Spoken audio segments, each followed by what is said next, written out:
Lunes, 22 ng Enero. Magandang umaga po sa inyo lahat. Ito na po ang programang Bitag Live. In the morning, tayo po ay napapanood eksklusibo lamang sa IBC TV 13.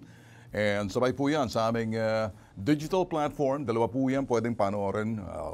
Ito ho'y live streaming ho tayo sa ating YouTube TV Bitag Official. Sabay din po yan sa ating Bitag Live Facebook page. Ngayong umaga mga boss, musta ho yung inyong weekend? Ako ho'y hihingi muna ng paumanhin kung sakaling na hindi nyo po ako nakita na almost the whole week last week kasi nasa probinsya po kami, mga bossing. So, para sa inyong kaalaman, nasa Cebu po yung Bitag. So, nakita po natin yung mga kababayan po natin doon. Hindi na ako magsasalita kung bakit. Sa paglilibot po natin mga boss, para sabihin sa inyo na ang Bitag po hindi lang po sa Maynila.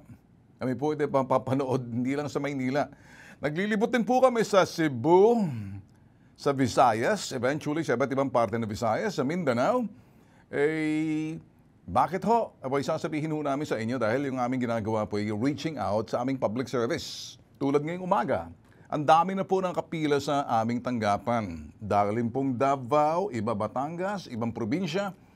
Dumarating po sila, kararating lang po nila kaninang umaga, nakapila na sa labas. So, magsasabi po kami sa inyo na kami nagpapasalamat sa mga tiwala. Wala pa tayong video diyan or audio na kaninang umaga pa lang nagawa na natin. So wala, may pupukpukin ako mamayang umaga, mamaya-maya ang konti. Kaya po namin sinasabi sa inyo para ito po'y derechahan po na hindi po namin pwedeng pagantayin sa labas ang mga tao nag-aantay at pagkatapos pinababayaan. So next time, Casey, pag sa umaga pa lang, para makita nila, yung mga ganyan, hindi nakaupo kayo dyan, kayo sermonan ko kayo yung umaga. So ganito po ako, derechahan po ako rito Wala pong preno. Kapag nagkamali yung mga tao ko, ganito po nga aabuti nila. Simula yung mga aming cameraman na walang ginagawa, bagkos nakaupo lang, tuktukin ko ng mga ulo ninyo mamaya ng konti. So, ito na po ang aking sasabihin. Importante po sa amin ang mga tao, kapag nandyan na po yan, nag-aantay, hindi po namin pinag-aantay, na parang maulanan, kahit kulimlim, o kung saan-saan sumisilong, parang akala mo mga basang sisiw. So, hindi na po mangyayari po yan. So, simula ngayon, kayo dyan sa control room at dyan sa baba, cameraman, at doon sa labas, pinakikita lang po namin, appreciation, na ang mga tao'y hindi po pwedeng binababad sa labas. Ngayong umaga mga boss, kayo ba'y nag-coffee na? Kasi kung hindi, maganda ho siguro. Sige, higop muna kayo na mainit na kape ngayong umaga. Alam niyo mga bossing, muntik na sanang makakuha ng buwelo etong mga chuwari-wari-wap, mga sip-sip sa likod ng signature campaign na tinatawag po nilang People's Initiative para amyendahan or posibleng baguhin ang saligang batas. Dadagdagan po nila. Alam natin kung ano po yung idadagdag nila. Sila lang nakakaalam dahil sa Kongreso po nag-umpisa yan. Nag-umpisa sa Kongreso. At nagpahayag naman po si Speaker nitong December. Maganda naman kanyang layunin, kaya lang iba siyempre yung mga kumikilos sa ibaba. So ngayon, ito ho, nag-umpisa nitong nagdaang Kapaskuhan. Itinao nila itong mga chuwari-wari-wap, mga sip-sip sa Kongreso sa pamamagitan ng kanilang mga inuutusan, pirma, itinao nila na abala yung mga tao. Kapaskuhan, bakit abala? Pamimigay ng regalo, pagtatanggap ng mga regalo mula sa mga trapong politiko sa Kongreso. Siyempre, ibang mag-isip ng trapo. Lagi, everybody happy sa pamamagitan ng mga perang pinamumudmod na galing naman sa pera sa kaban ng bayan. Ang siste, mismong mga mambabatas din. Mga mambabatas din sa loob ng Kongreso, yung mga makakaliwa ang naglantad ng kanilang mga maitim na balakin. Nakakuha na ng buwelo, binuking ang estilo ng kanilang panlilinlang. Panloloko sa mga ito ho'y mga probinsya at mga barangay na kanilang pinasok. Yung perang panunuhol or pangmumudmod na mula sa kaban ng bayang ginamit ng mga trapo para manuhol, mangakit at manlinlang kapalit ng kanilang perma na sila'y papayag amyendahan sa pamamagitan ng sinasabing People's Initiative. Amyendahan ang saligang batas. Amyendahan doon sa sinasabing economic provision, pagandahin ang ating ekonomiya, na ito mga dayuhang mga investors, pwede na sila mag-foreign direct investment papasok sa atin, na medyo itong parte na to kung titingnan po natin, ang dami na po talagang nag-attempt. Mula kay President Ramos, ERAP, and then kay Gloria, and then kay President Duterte, at ito, lahat po yan, ano? Bakit kaya hindi nagtatagumpay? Anong dahilan? May mga Chacha, CONAS, lahat yung pang Constitutional Assembly, Constitutional Convention, People's Initiative, ang dami po, ano? Para may sa katuparan po, itong pag-aamyenda, iba po yung pag-aamyenda, ibig sabihin, dadagdagan o aayusin sa pamamagitan ng pagdadagdag, pero hindi po yung sinasabing baguhin. Revision, i-revise mo. Pag-revise mo yan, ibig sabihin, para ma-revisa mo yan, baguhin mo. Pero pag sinasabing amyenda, dadagdagan mo lang sa pamamagitan ng sinasabing Constitutional Assembly, or, eto ho yung Constitutional Assembly, paggamit po ng ating Kongreso, or CONAS. Kasi sinasabi po ng mga political expert, ganun din ang mga paliwanag po ng mga congressman noon, at posible ngayon, total hinalal naman kami, mga congressman at mga senador. Hinalal naman kami. Ang aming trabaho ay narepresenta natin sa iba't ibang distrito sa buong bansa ang mga senador at mga district congressman at mga party list pa na congressman dyan, na para sila daw pwede na nilang amyendahan sa pamamagitan ng Constitutional Assembly or yun ho'y Kongreso at Senado sabay. Nagkaroon po ng medyo backlash dahil nagsalita po yung makakaliwa ng mga kongresista sa loob ng sinasabing Congress at ibinuking yung kanilang maitim na balakin. So, lumabas po yan kasi may managsasalita. Okay na sana.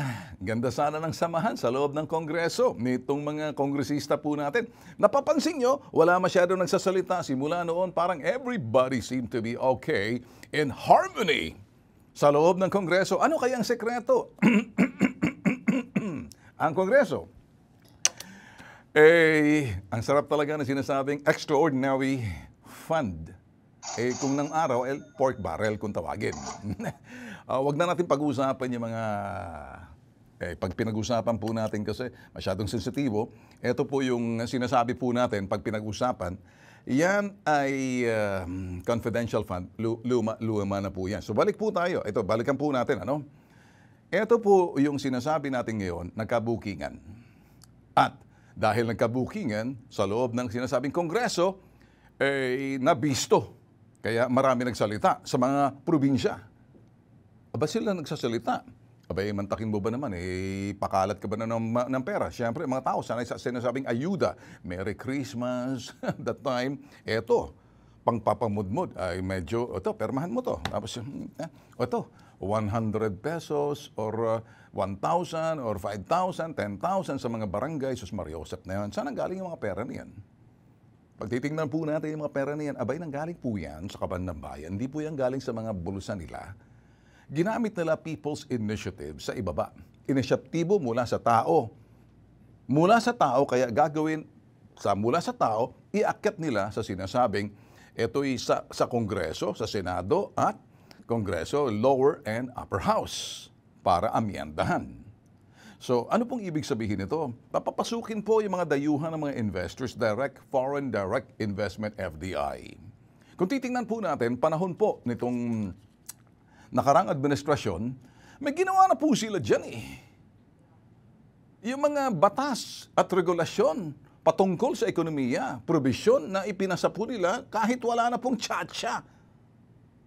During the PRRD administration, binasa lang po natin to at nandyan na po yan, i-search nyo lang, the laws and regulations about economic provisions were passed without tsa-tsa. The question, what is the need for tsa-tsa at this point? Ito, Tagalogin na. Nung panahon ho ng nakarang administrasyon, ito ho yung mga batas at regulasyon patungkol sa economic provisions o dadagdagan, naipasa po nila na hindi na kinakailangan ng tsa-tsa. Ang tanong, ano pang pangangailangan dito sa mga tsa-tsa sa kasalukuyan? Naintindihan pa mga boss? Halimbawa, Public Service Act or PSA, kung inyong matatanda, naging balita po ito, Sus Mariosep, i-search niyo po sa Google, enacted, ginawa po ito ng Marso, nakaraang taong, 2022. 2022 sa pamamagitan po ng Republic Act. Galing po sa Kongreso po yan, galing din po sa Senado po yan. Republic Act 1165-9, 11659, search this. Ang nagsasabi po rito, ito po, i-Englishin ko muna pagkatapos tatagalugin na. Foreigners can now fully own corporations in industries like telecommunications, shipping, airlines, railway, road, and transport network vehicle industries. Pinayagan na po yan kung inyong matatandaan. So, Public Service Act, Republic Act 1165-9. Bakit po natin sinasabi? Kasi parang lumalabas, meron naman pala tayo rito ang Republic Act na yung mga dayuhan po, pwede na po silang magkaroon ng sinasabing fully owned korporasyon sa industriya ng telecommunications. Alam niyo mga kuminsan, bababoy yung ating telecommunications mga boss, kaya siguro kinakailangan na natin dito ng matitino-tino na hindi po pugak-pugak. Shipping, airlines, railway, toll roads, and transport network vehicle industries. Yun nga lang, yan po ang sinasabing foreigners can now fully own corporations doon sa akin mga nabanggit. Ito pa po, no? Yung Foreign Investment Act, kasabay po yan, na-enact din po yan noong Marso 2022. Republic Act 1164-7, simply more industries such as startups, startup enablers, enterprises with advanced technology can have 100% foreign ownership. So, ano pa pong kinakailangan natin dito mga bossing? Bakit kinakailangan pang siguro, para sa panahon ngayon, marami po nagsasabi, tingnan nyo na maigi mga bossing. Sa halip na ito'y, ano ba itong pinagkakaabalahan nila na sinasabing CONAS? Mga boss, Constitutional Assembly, sa pamamagitan ng People's Initiative, sa ibaba, paitaas, para sasabihin mula sa tao, para sa tao, at ginagawa para sa bayan. Nek-nek nyo, sino may utak? Sino pa yung mga magagaling na mga trapo sa Kongreso? Kung mag-isip, akala mo. Maaring maganda yung sinasabing kanilang layunin, pero yung iba nakukulayan kasi mahirap na po kasi nagpapaperma na hindi alam, na hindi man lang pinag-uusapan na ang kanilang ginagawa. Kung teka muna, yung pala, nung kapanahon ng Pasko, nagpapakalap na po sila, papamudmud na ng pera. Ibig sabihin, ayun. So, nabuking. Kinakailangan pa ba ito mga bossing? Siguro sa panahon ngayon, may mga senador na nagsasabi, sa halip na isipin nyo yung mga CONAS na yan, o yung sinasabing pag-aamyenda ng batas, isipin nyo na lang etong mga kinakailangan para sa ating bansa, pagdagdag ng trabaho, pagkain. Ito po'y importante. Trabaho, pagkain. Bantayan na maigi. Tapos, Mariosep na to. Kung sasabihin po natin na amyenda ng saligang batas para makapasok yung sinasabi mga dayuhang mga investors sa ating bansa, tingnan po muna natin maigi. Maaring totoo. O totoo nga. Sa Vietnam, tumaas. Ilang 100% sumirit nung nagkaroon sila ng foreign direct investment ownership sa Vietnam. Ganon din po sa ibang bansa. Sa Thailand, nagtaasan. Ganon din po sa ibang bansa, Malaysia, Indonesia. Sa Pilipinas, masyado tayong protective dito. Ayaw po natin ng mga dayuhang investors. Yun nga ng mga panahon ng araw dahil sinasabi colonial mentality, pero nagbago na po ang takbo ng panahon. Kaya ang pinag-uusapan natin mga bossing dito, kung hindi nyo naintindihan, mga simpleng tao, kung kayo diyan sa mga probinsya, Kamudiha, sa Visayas, Cebu, Davao, sa mga Visayan-speaking regions, probinsya, may buntag sa inyong tanan. Intindihin niyo po ang aking mga sinasabi rito, mga bossing. Ang bitag, hindi lang po kami action-packed pagdating doon sa sinasabing mga war, against criminality or war against drugs. Nung araw po specialty ng Bitag yan. Nakafocus din po kami, ang Bitag, as a network, kami po yung mga anti-crime advocates po kami. Ang Bitag po, anti-crime advocates against all forms of crimes, drugs, syndicated crimes. Yan po kami, mga action. Kaya nakilala po kami dyan. Pero hindi po namin masyadong binibigyan ng pansin kasi habang tumatagal, lumalaki po ang ating bansa, lumalaki rin yung mga pangangailangan. Partikular, makikita po natin sa baba, marami pong dumarating dito. Ano mga dinadaing po nila? Labor. Yun po. Kung hindi man labor, biktima po sila ng sinasabing krimen. Mabagal po yung paggulong ng hustisya. Yung malimit na. Kasi marami naman talaga mga kaso dyan sa sinasabi ho nating husgado. Kaya natin pinag-uusapan dito mga bossing. Naniniwala po kami. Kami po, parinindigan namin.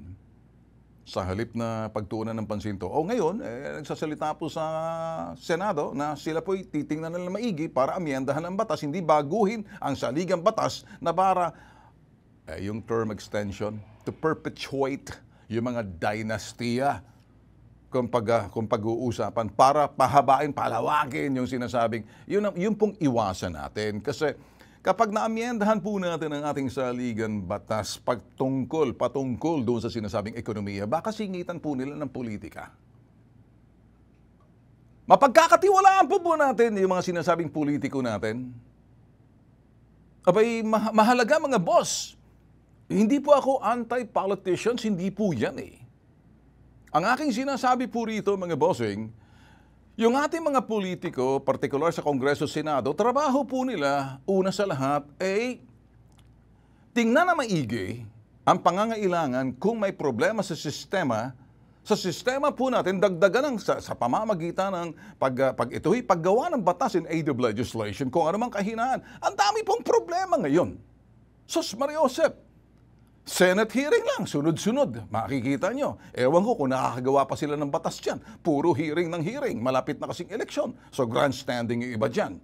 Sa Kongreso, nagmanan na rin. So, ang importanteng malaman ng tao, ako po'y magsasabi, pagbalik po natin mga bossing, ako po'y masasabihin po sa inyo, alam niyo po yung sinasabi ho natin, yung PAPS, Programs, Activities, and Projects, na kinakailangan malaman ng mga tao sa anumang rehiyon, anong mga proyektong papasok dyan na iyong bantayan sa pamamagitan ng inyong mga congressman at senador, mga gobernador, mayor, ano ang mga pondong nandyan na bantayan ninyo kasi pag hindi, baka waldasin yan. Mag-iingat po tayo, maging agresibo po tayo. Pagbalik po natin mga bossing, magbe-break lang po muna tayo. And pag-uusapan po natin to ng malawakan. Kasi ganito po kami sa Bitag, para kung kayo po'y nanonood sa Ibayong Dagat, makikita niyo po itong mga pinag-uusapan natin, hindi po itong mga balita. Kabahagi po sila sa balita. Pero pag-aanalisa po sa pamamagitan ng pag-interpreta, isasalin po natin. Our job is to translate, interpret, so people can relate. Ito po talaga ang trabaho po namin sa Bitag, the Fourth Estate. Pag-usapan po natin, palawagin po natin, medyo palawak-lawakin pa po natin, importante itong mga, kumusta ba sa mga probinsya ninyo? Kumusta ba kayo dyan? Kumusta ba sa mga rehiyon?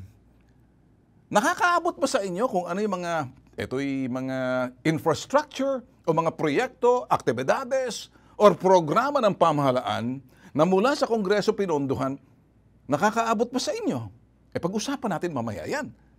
Para makita niyo, total may mga pork barrel naman yan para gamitin sa mga distrito, sa mga syudad at munisipyo, or doon sa sinasabing probinsya, sa mga tanggapan ng gobernador. Siyempre, ang mga congressman, may mga pork barrel din yan. Sa Senado, pwede rin naman. Saan ba nanggagaling yan? Lahat po yan, pag-usapan po natin sa kapakanan po ng taong bayan, partikular sinasabi natin, programs, activities, and projects ng pamahalaan para mabantayan po ninyo. Bitag Live, maraming salamat sa inyong pagtutok pa rin sa amin. Dito po sa Bitag Live in the morning. Kami po ay napapanood sa IBC TV 13. Eksklusibo po yan. Pwede po kami sundan. Sakaling di nyo na kompleto, abay subaybayan nyo lang po sa aming YouTube TV Bitag Official. Ito po yung aming episode ngayong umaga, Lunes. By the way, mga boss, Ako po'y pinanonood ko lang doon sa Senate hearing nung kamakailan. At medyo, ito po yung situations. Ano? Una sa lahat, ito yung mga lotto winners. December 29, nanalo po isang lone winner ng 571 million pesos. Okay. Sunod-sunod eh. January 16, ganun din. Isang nanalo ng 640 million pesos. And then, ng January 17 sa Lotto 655 jackpot worth over 698 million pesos. Ngayon mga boss, kaya po nagkaroon ng investigasyon sa Senado dahil may pagdududa po yung mga senador at medyo hindi po sila naniniwala. Ako naman, bibigyan po natin ng benefit of the doubt. Maging balanse po tayo rito. Whether you like it or not, this is exactly what's going on. I will not make a comment, but at the same time, ipepresenta po namin sa inyo. Sabi po ng General Manager na si Mel Robles, habang mas maraming tumataya, mas marami ring matutulungan nating mga kababayan. Ang sabi ko nga, bawat taya may kawang gawa. Tama ka po kayo dyan, bossing. Kaya lang, ang sunod-sunod na pagkapanalo, medyo doon nagduda yung mga, well, sabihin po natin, malikot ang pag-iisip. Kasi, samantala nung araw, hindi ganun kadali ang manalo. Talagang lumalaki talaga ang price matagal. Kaya ginaganahan yung mga tao magtaya. This time, ang bilis. Ang tanong, ano ba talaga? So hindi natin alam kaya nagkaroon ng investigation sa Senado and then at the same time nakita niyo naman siguro kung ano pa yung pinag-uusapan doon. So kung kayo pa'y nanonood at makikita niyo ang dahilan kung bakit nila tinago po yung mga mukha ng mga winners to protect their identity, that's another story. Kasi alam niyo naman po kasi, no? Mahirap din kasi kapag ikay nanalo. Ito naman ay one side of the, on the other side of the fence. Kapag ikay nanalo, syempre, bakit kayo targetin naman ng mga taong walang magawa dahil alam may pera ka. Kaya importante protektahan ang pagkakilanlan ng mga nanalo. Pero ako po'y naniniwala na importante po, kayo dyan sa Senado, sa halip na mag-hearing-hearing kayo, una sa lahat, ang ating bantayan sa pag-hearing ninyo, dapat makuha ninyo, totoo ba itong mga nanalo? Yun! Isoman ninyo. Show them a warm body. Sino ba itong mga nanalo na to? Kumbaga, para habeas corpus ninyo. Bring in the warm body. Sino ba yung mga nanalo na yan? Yun pong tama. Although, sinabi po dyan sa Kongreso, sa Senado, na kung maaari, magkakaroon sila ng executive session. In other words, sa executive session, may mga katanungan, may tatanungin ng mga senador na closed door na hindi po makikita ng media at ang tatanungin po nila importante, suriin kung totoo ba may mga nanalo or gawa-gawa lang yan sa loob ng sinasabing tanggapan ng PCSO na yan, ay ito naman po yung balita, kung totoo ba? Ay ngayon, pumayag naman po si Mel Robles na, sige, isomon natin. Pwede yan, isomon natin. Hindi lang isomon, habeas corpus, dalhin lahat yan. Tingnan lahat, protektahan at pagkakilanlan ng mga nanalo. Kung totoo bang nanalo sila, kilalanin sila, sino ba, yung bang lahat ng mga details about them to protect their identity para wag silang targetan ng masasamang loob na baka sila po'y targetin sa kanilang mga panalo, sila ikikidnapin. Or alam niyo ba, risky po yan kapag ikay nanalo, lumaki yung pera, biglang from out of nowhere, yumaman ka't nalaman. Sinabi mo sa publiko na nanalo ka, abay patay kang bata ka.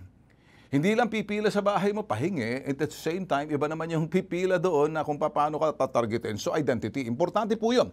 Ngayon, ako po'y naniniwala na importanteng ipatawag sa Senado executive session. Titingnan ng mga senador ang bawat listahan ng mga nanalo kung sila'y nagdududa para makita lahat. Totoo bang may mga nanalo? O gawa-gawa lang yan. Kasi ang daming naglalarong isipan. Ito'y lutong makaraw. Alam nyo kasi nagkalat din sa social media, nagkalat din sa mga YouTube, nagkalat yung mga vloggers and everything. Wala namang masama sa ginagawa nila kasi hindi pa po malinaw at hindi naman po pwedeng pag-uusapan ng mga pagkakilanlan, katauhan ng mga nanalo dito po sa sinasabing loto. So kung may nanalo man talagang totoo, the first thing that the Senate could do is to have an executive session. Wag pag-usapan, pero mga senador, look out.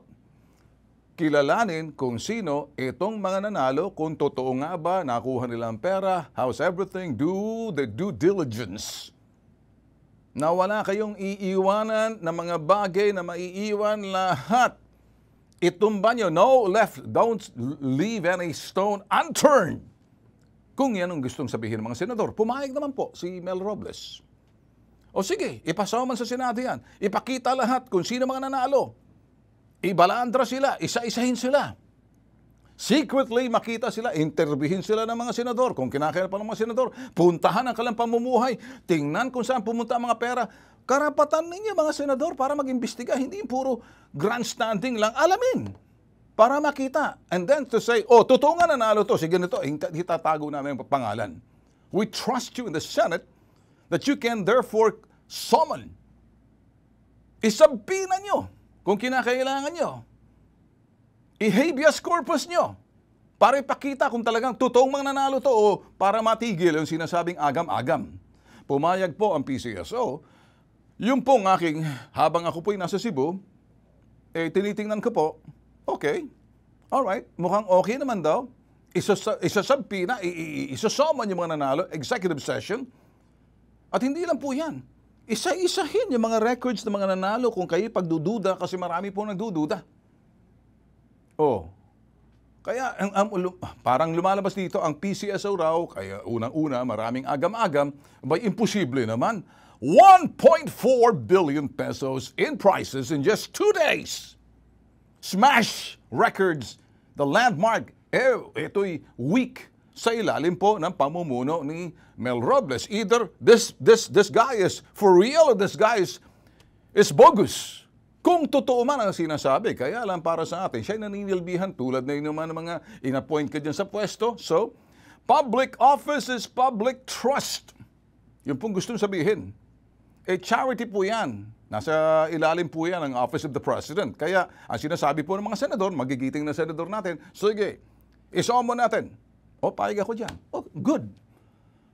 Ipatawag sa executive session para ma-interview, para makita mga mukha nila. Totoong tao ba sila? Baka naman sila ay kabayo kambing. Or aso kuting. Totoo ba? Pwede ba silang makuha na ng biometric and then itago lang? O kahit na, totoo, interviewin isa-isa. I-BI sila. Talaga ka bang nanalo? O baka naman, abay, teka muna. Ang sabi po kasi, hindi, mga taga-PCSO. Pangit po yung mga ganong klaseng agam-agam. Kaya dito po sa nangyari na to. At medyo, yung pong umamin naman po sila, binago po nila, in-alter nila sa kung ano man yung mga damit, pero hindi naman binago yung mukha. Medyo nagkaroon ng konting problema. Di ba ang damit mahuli, wag lang yung mukha? Kasi ang damit, pwede mong palitan, nagkakadoble-doble. Ang mukha, iisa lang ang mukha mo dyan eh. So anyway, for that matter, okay, yun po ang naging issue. Kung kaya't ako po'y payag po ako, ipatawag yung mga nanalo at makita sila kung totoong tao. May record po yan sa PCSO na sila po mismo ang kumuha ng pera. O, siyempre, makikita naman, pagkuha nila ng pera na yan, may mga coordination man, may mga land bank naman siguro, bangko yan, hindi mo naman bibit-bitin sa malaking kahon, hihilain mo papunta sa bahay mo. Hindi ba? So, what the thing to do is basically call them, interview them, face-to-face, eyeball to eyeball, and then find out exactly, totoo bang ikaw yung winner? It's just like this. Ikaw ba talagang nanalo? Saan mo nabili yung ticket mo? Anong outlet? Kailan mo binili? Oh, ngayon nung manalo ka, kumusta naman ang buhay mo? Nasaan yung pera mo? Saan mo diniposito? Hindi mo naman bibit-bitin, ilalagay mo sa ilalim ng kama mo yan. Kung meron man, may pagbabago ba sa buhay mo? Anong nangyari? Kumusta ka naman? Nagbago ba ang buhay mo? Oh, masaya ka ba? O ngayon, dahil masaya ka na, magsalita ka naman para kumbaga, anong iyong pakiramdam? Ini-interview, hindi yung tinatago ninyo. Pag at the same time, kaya pagdududahan kasi smash records po. It smashes the records and the landmark for the first ever sa kasaysayan daw po ng Philippine Charter Sweepstakes Office. Ito po sa ilalim ni Robles. Kaya either yung si Robles ay magaling, si Robles, either magaling po siya, maswerte siya, or baka totoo yung sinasabi ng mga tao, or sinasabi ng mga nasa Senado, o magandang alamin po yan. Ayun. Pero kung tayo po titingnan, balita po ito, ano? Nagmigay po ang PCSO talaga ng 1.4 billion pesos in prices in just 2 days. Smashes records and landmark week sa ilalim po ni Robles. In a record-setting week since the General Manager Mel Robles took home, siya po, in July 2022, the PCSO had managed to produce 2 multi-millionaires in succession, resulting in charity body giving away some 1.4 billion pesos in prizes in just 2 days. Nakita nyo? In the meantime, a lone winner won. Hindi ko na mabasa. Binabasa ko to. Hindi yung number na yan. Yan. In the meantime, a lone winner won the Ultra Lotto 658 on or barely 3 days before New Year, which carried a prize of over the biggest jackpot in 2023.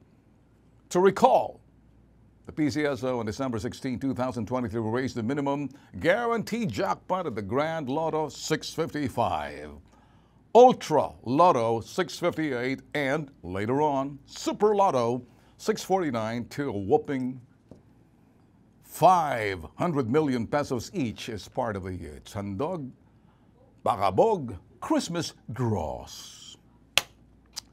Ito po naging dahilan kung bakit po nagduda. Maraming nagduda.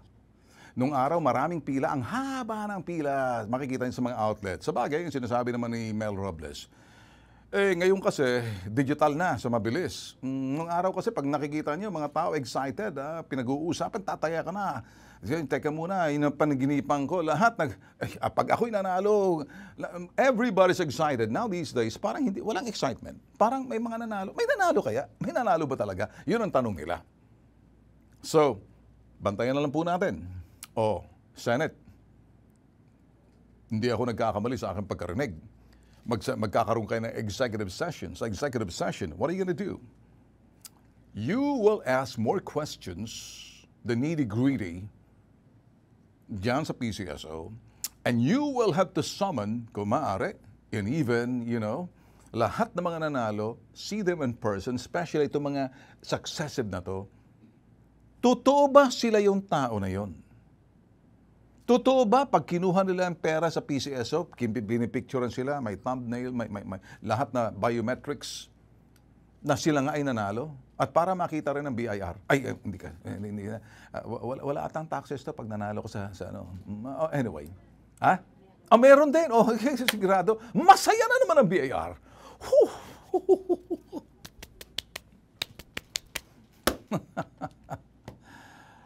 Binabawas na pala. 1 for you, 2 for me. 1 for you, 3 for me. Biro lang mga boss. Anyway, bantayan lang po natin to kasi yung sinasabi po nila sa Kongreso, sila huwag magkakaroon ng sinasabing pagdinig. At hindi lang po dyan, bantayan po natin to kasi importante po to. Alam niyo ho kasi, pagdating sa mga ganitong klaseng issue, hindi na, talagang marami po talagang curious. May nanalo nga ba? Kung mga nanalo, abay sigurado, baka ako ngayon, simula ngayon, tatayan na rin ako kasi parang ang bilis manalo. Mananaginip muna ako. Sandali. Pahinga. 4 22 34 44 7. Ilang number na yon? Sumobra. Sapat. Nilista nyo? Marami kayong mga staff ko. At least give me something na make your boss happy. Kinuha niyo ba? Tayaan nyo yun, baka manalo. Pag nanalo, hati tayo. Okay? Change topic! Alright, coffee muna tayo mga bossing. Oh yeah! I love this job! Balik po tayo roon sa sinasabi po natin mga bossing. Importante po ito, yung programs, activities, and projects. Pakita natin. Ito, program, activity, and project. Hinalintulad po yan yung mga programa, aktibidades at mga proyekto ng pamahalaan. Ano yung mga proyekto? Halimbawa, traktor yan. Aktibidades ng traktor na yan, hakutin ng mga basura, linisan ng mga basura. Yan ang programa. Kabuuan. Example po yan. Sa mga probinsya, kung kayo po ay nasa probinsya, sa mga rehiyon, sa mga syudad, kahit saan, pinopondohan po ng pamahalaan ang anumang mga aktibidades, proyekto at mga programa na magdadagdag trabaho, infrastruktura na babantayan nyo sa pamamagitan ng mga proyektong yan. Ang mga proyekto binibid po yan sa mga probinsya at manghahawak po dyan, pumapasa sa bidding kung sino mga kontraktor, bantayan niyo po yan. Sa ilalim po yan ang sinasabing mga pondo ng pamahalaan o di naman kaya pinamimigay sa mga congressman at mga senador na sila po sa pamamagitan ng yung mga project development fund kung meron pa man, at pagkatapos ibibigay po na sa mga probinsya, identified na po kung ano yung tutulungan. So ito po yung sinasabing POPs. Kaya dapat ang taong bayan matuto po. Huwag kayong umasa sa mga buladas o narratives kung tawagin ng mga politiko po natin. Ang mga politiko po natin, either sila po ay nasa LGU, sila po ay mga executive, sila po ay mga gobernador, sila po ay mga mayor, sila po ay mga, kung sino ba yung mga vice mayor, may mga congressman, may mga senador, may mga pondo po yan. Ang lalaki po ng mga pondo yun. Ngayon, alamin lang po ang mga pondo kung saan napupunta. Kaya ako naniniwala kung tayo po. Sakali man ako, example, ako po si Senator Ben Tulfo. Ito yung aking mga pondong ilalaan ko sa mga probinsya, sa mga rehiyon, sa mga munisipyo na kinakailang pondohan sa pamamagitan ng mga kontratista. Isusumitin nila sa akin, isusulat ko, ibinigay ko sa iyo, siguraduhin mo matapos to. Pag yan po i-announce agad doon sa mga probinsya, o bantayan nyo ha. Si Ben Tulfo, si Senator Ben Tulfo, example lang, daydreaming. Si Senator Ben Tulfo, naglaan ng proyekto riyan ng 1 billion pesos para ganito, ganyan. Babantayan nyo na sa rehiyon. Si contractor, ganito. Ang timeline ng kung yan ay proyekto sa probinsya, sa rehiyon, abangan nyo to, mag-uumpisa at kailangan matatapos. Ito yung kontratista. So, yung progressively, yung mga tao nakaabang.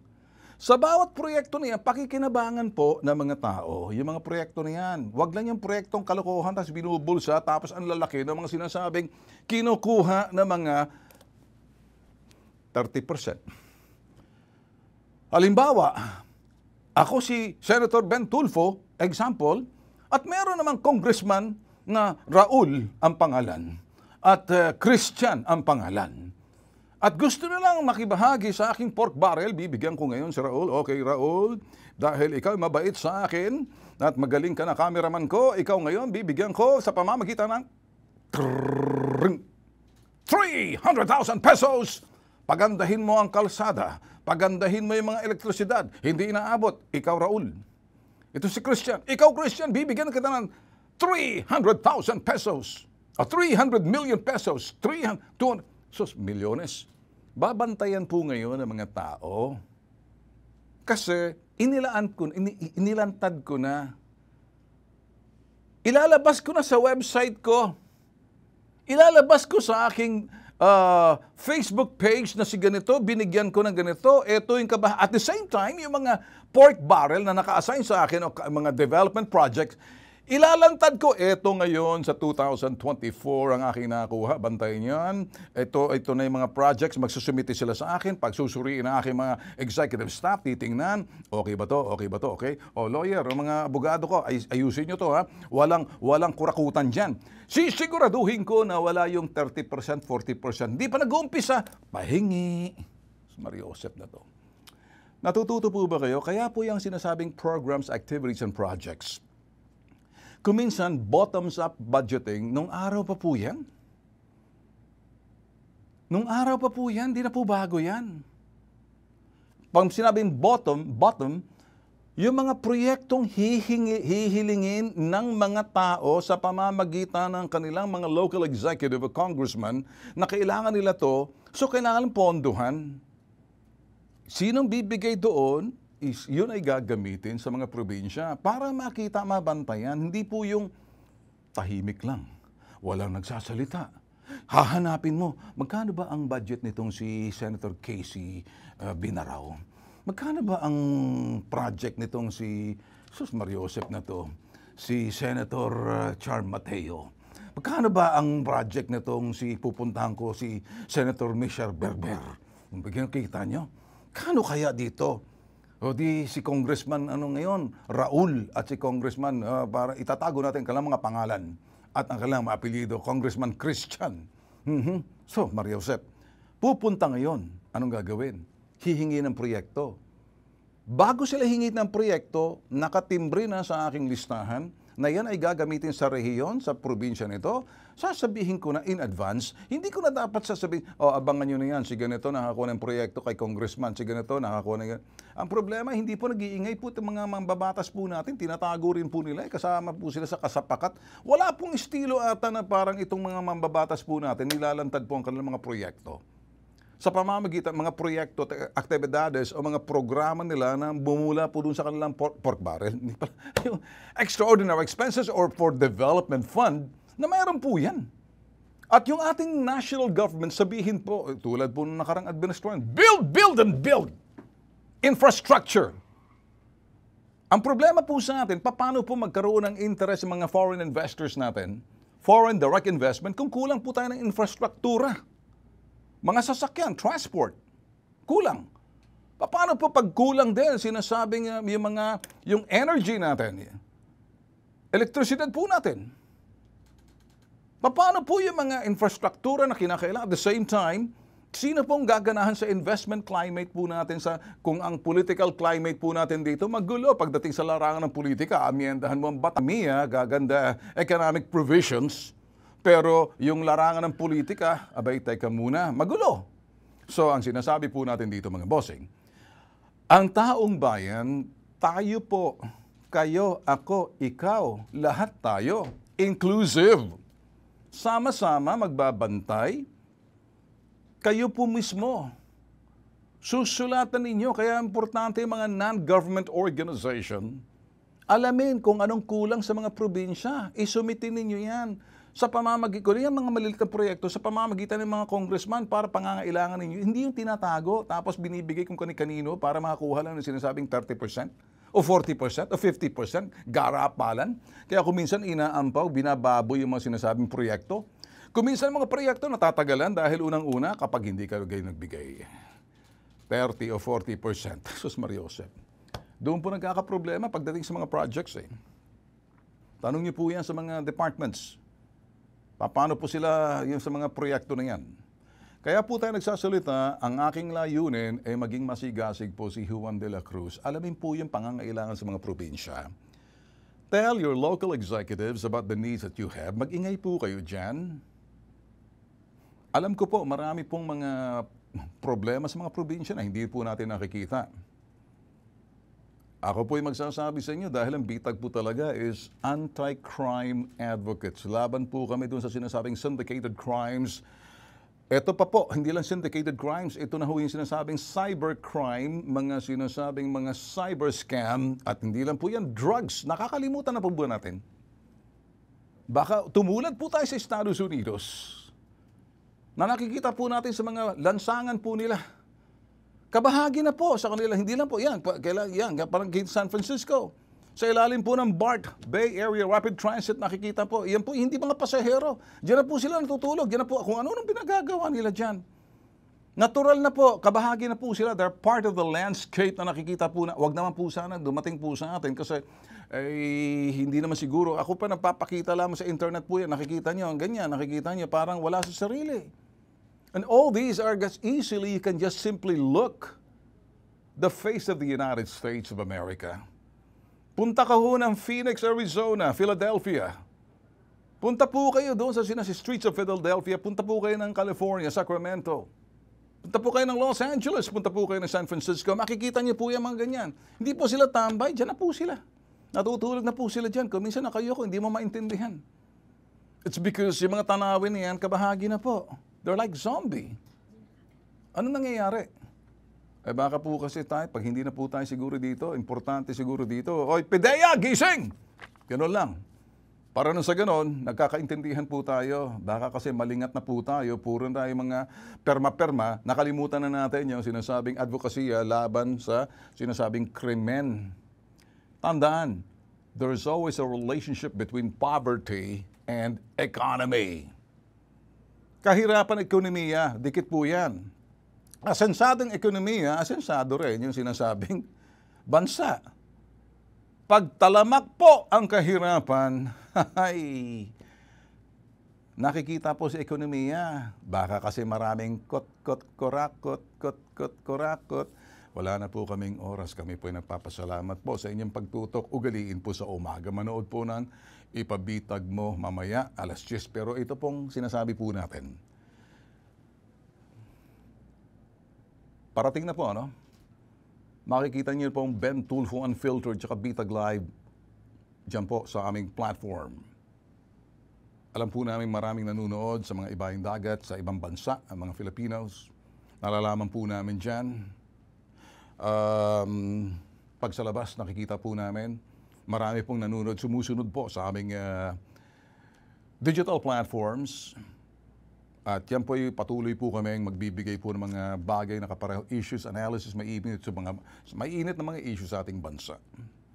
At hindi po kami nakakalimot yung aming, ito hoy, reaching out. Bibigay kabahagi ng solusyon. Pag nakikita po natin mga taong pumipila, sa ngalan po ng sinasabing public service kaninang umaga, marami po yan, umaga pa lang. So nababahala po kami dahil kung minsan nagiging aburido yung bangkong katabi namin dahil sobrang daw maraming tao. Hindi pa naman bukas yung mga kolokoy, bakit nang gagalait eh. Buti sana kung nakakasira, kaya maaga pa, pinapapasok na po namin. Mga bossing, mga marami po yan. Mariosep, 10:30. Well, until 12, para sa Ipabitag Mo. Adios.